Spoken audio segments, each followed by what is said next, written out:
Assalamu alaikum. This is the continuation of the second course, the first lecture, which is about pragmatics. Pragmatics is simply defined as the language in use. These three words: language in use. However, it brings so many definitions to language and meaning, language and interpretation, how utterances are interpreted. So let's make a quick revision regarding semantics and its meaning types, so that we can go through pragmatics. Now, in the last lecture, we said that we base the study of semantics on conceptual meaning. When dealing with meaning, we said that semantics is the linguistic subfield, or the linguistic of one of the core linguistics is the branch of semantics, and semantics depends or deals or studies meaning. Now, we've said that meaning is of two types. Of course, there are several types of meaning in our textbook. Only two are mentioned. The first one is conceptual meaning. The second one is associative meaning. Now, if we deal with the conceptual meaning, then it is the literal meaning, which is context free. It is void of context. We do not regard context in interpreting the meaning. We're after the dictionary meaning. That's it. However, when we deal with associative meaning, the matter is totally different, is totally the opposite. Okay? Why? Because it depends on the contextual factors. Contextual factors, or context, is the determiner of meaning. Context determines how we interpret any given utterance. So basically, the pragmatic study of meaning is related to contextual factors, is related to context. So whenever we have context, then we deal with the pragmatics, with the pragmatic study of language, pragmatics. Now, what is a pragmatics? So we said that pragmatics depends on contextual factors. What are the contextual factors? It is the environment. The contextual factors, or the context, is the environment in which language is produced. The environment, the factors, the elements in which language is produced. These elements or factors impact the way how speakers use their language and how listeners interpret the speaker's utterances. Thus, associative meaning can be tackled in pragmatics. We have defined associative meaning as the additional meaning, or connotations to the literal meaning. Now, the literal meaning is dealt with the conceptual meaning, how we conceptualize things. However, when we add connotations, other connotations, to the conceptual denotations of meaning, then it is the pragmatic, it is the context. Why? Because we cannot define the meaning unless there is a context which defines the or interprets the meaning, the intended meaning of the speaker or of the producer of language.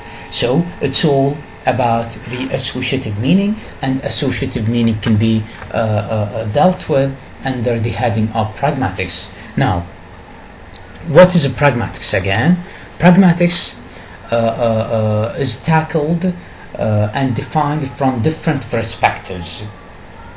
Each perspective, or between two inverted commas, each theory dealing with pragmatics gives a peculiar or particular definition to pragmatics, which goes hand in hand with that theory. Now, we can say that pragmatics is a sub-branch of macrolinguistics. Of course, it is not from the inner linguistics or proper linguistics or core linguistics. It is outside, or it is in between, so to speak. It is in between. It has one leg in the core linguistics, and the other is the outside linguistics. So it is a sub-branch of macrolinguistics, which deals with the study of language in context. The study of language in context, the intended meaning of the speaker in particular context. Now, if we have a context, and we say something, unless there is a context through which we can deduce the meaning, we cannot reach out to the intention, to the intended meaning, to the speaker's intention, to what is going on in the speaker's mind, to what the speaker expects us as listeners to know. So this is the way how pragmatics works. Now, so we can say that it studies the invisible meaning. It studies the invisible, because the speaker's intention, of course, it is an invisible kind of meaning. We cannot reach it out unless we have all the contextual factors in mind.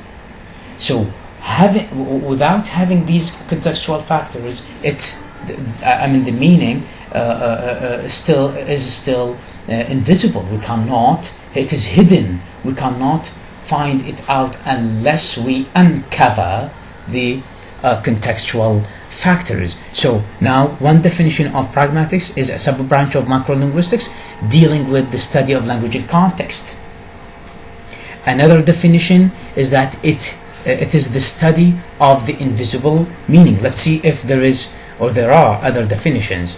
Again, pragmatics deals with what is communicated, not what is said, and this is very important. These definitions are regarded as the defining the criteria of pragmatics. So one of these defining criteria is that it deals with what is communicated, not what is said. Now, if we say something, of course, not all the time we mean what we say. Sometimes we say something, but we mean different things. Okay? So, what we say is not studied by pragmatics. What we say can be studied by semantics. But what we want to communicate, what we intend, what we want to communicate is the issue. Sometimes we say Salamun Alaikum when we go through certain group of people. Saying Salamun Alaikum means we salute them, we greet them. But sometimes when we are in the middle of hard talk and say Salamun Alaikum, okay, this is not a matter of saluting or greeting. This is a matter of drawing attention. So the first Salamun Alaikum is dealt with the semantic meaning. It is semantically, we should greet people with saying Salamun Alaikum. However, the second Salamun Alaikum, which is in the middle of the hard talk, is a strategy. It is a pragmatic strategy to bring the listener's attention or to start a new topic. Okay, so this is a matter of communication. This is the core pragmatics. Okay, now pragmatics means the meaning of utterances. Now, if you notice here, we use utterances. We use utterances here instead of sentences, because utterances are always dealt with the spoken language, and the spoken language is not always composed of sentences. Why? Because sentence should have a subject, a verb, a complement, and so on and so forth, while utterance or utterances should not have these elements, because in sentence we deal with the abstract and so on and so forth. Okay. However, in pragmatics, in the spoken language, or in the intended meaning, or in the pragmatic application of language, we always use utterances because it fits the situation when dealing with the pragmatics. Anyway, so pragmatics means the meaning of utterances in contact with context, you see, and pre-existing knowledge. This is important. This is important. This is a new pre-existing knowledge, or common ground of the message. Of course, when we deal with the context, we cannot reach out the intention of the speaker or the intended meaning without having a common ground between the speaker and the listener. Having no common ground, we will have disconnection in meaning. Okay, we say it in Arabic. We always say in Arabic, or in Iraqi Arabic, I'm not connected. Ma mkennik. Okay. So this is the way. So we need a common ground, a shared knowledge, a pre-existing knowledge through which we can reach out the speaker's intention, and at the same time, if you, back to our topic, our example of using Salamun Alaikum in two different situations, meaning two different interpretations. If we say Salamun Alaikum as a greeting, salutation, or a greeting to any other person which is not Iraqi, okay, it is easy to be analyzed and interpreted. However, the second Salamun Alaikum, when we are in the middle of a hot talk, okay, it is not always possible to be interpreted as what we expect, as a strategy of start a new talk, a new or a strategy to draw the listener's attention. Why? Because there is no shared knowledge between the speaker and the listener about the use of this Salamun Alaikum in this situation, or in a such situation. This is important. So the common ground, or the pre-existing knowledge of a message, it is the shared knowledge between the speaker and the listener, or the hearer, through which both of them can use and expect, can use and interpret, okay, when dealing with such situations. Now, let's see this example. Now, this is a sign in one of the streets, on one of the garages, which says heated attendant parking. And this is very weird. Taking this semantically, it is a place where you park your heated attendant. If we deal with it semantically at the level of semantics, the meaning is it is a place, the garage is a place, or the park I should say, is allocated for the heated attendant. And does this make any sense? Of course it makes no sense at all. So what to do? So we can say this is odd, and semantics cannot solve this problem of meaning, and that's why we call on pragmatics to solve this problem. So only pragmatics can account for these meanings. So pragmatics does bring the contextual factors, the context where such an utterance is used. Having collected the contextual factors of such an utterance, the environment in which such an utterance is used, the elements, the factors, all these things, we will reach out to the intended meaning of the speaker, or the intended explanation or interpretation of the speaker that the speaker wants the listener or the hearer to interpret. It will be, you can park here, you can park your car, and there will be a heated attendant to look after it. You see? A heated attendant to look after it. So a heated attendant parking. So the matter, the pragmatic meaning, the intention of the speaker or the writer is completely different from the semantic meaning, and this is the main issue why pragmatics is introduced. The main issue why so if asked why pragmatics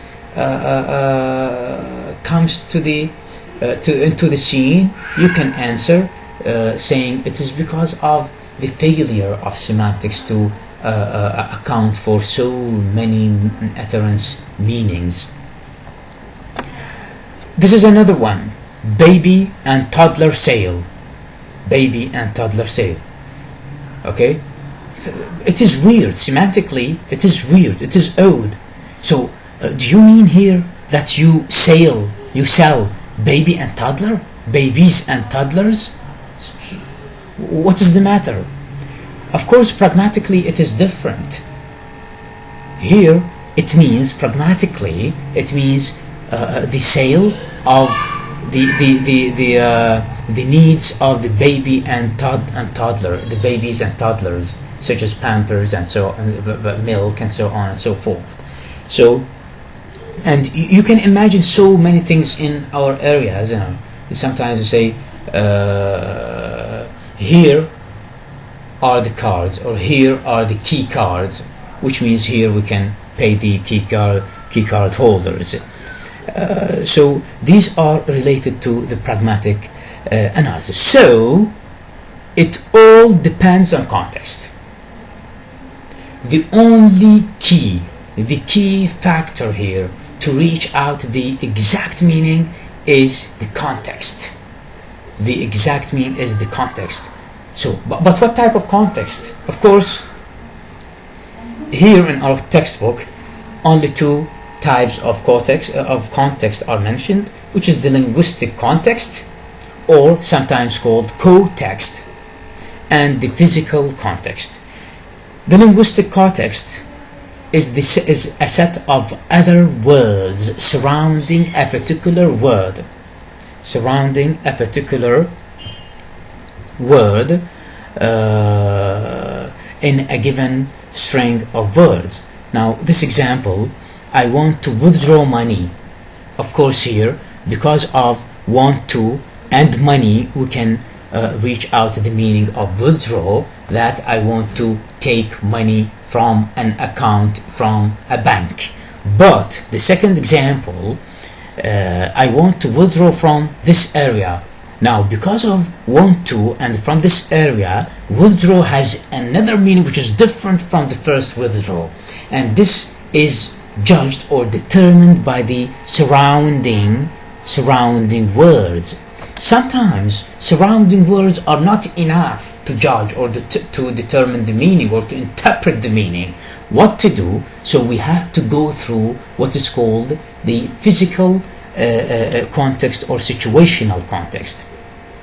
Now, the physical context, of course, is a set of elements through which meaning is clarified. It can be manifested through the situation in which an utterance is said. The situation, as I said, in which the utterance is said or written. For example, I want to withdraw. There is no surrounding words. It is either withdraw money or withdraw from certain area. So depending on the physical context, if you are inside a bank and asking the accountant that you want to withdraw, of course the first interpretation would be, I want to withdraw money, of course. But if you are in the middle of an area in a military mission and you say, I want to withdraw, of course, the first interpretation would not be withdrawing money, rather it would be withdraw from this area. So it depends on the physical context there. And this is simply speaking pragmatics. There are so many examples of pragmatics in our daily life. It is almost, our use of language, our daily use of language is almost completely dependent on pragmatics, pragmatic use, context, communication. Hardly ever we use semantic meaning, except in certain official situations, such as in court and these contraction things. That's all for this lecture. Next time we'll continue with the second part of pragmatics. We'll have different things. We'll dig deep into this very interesting topic. That's all for me. Thank you very much. If you have any query, any question, you may contact me online. Thank you.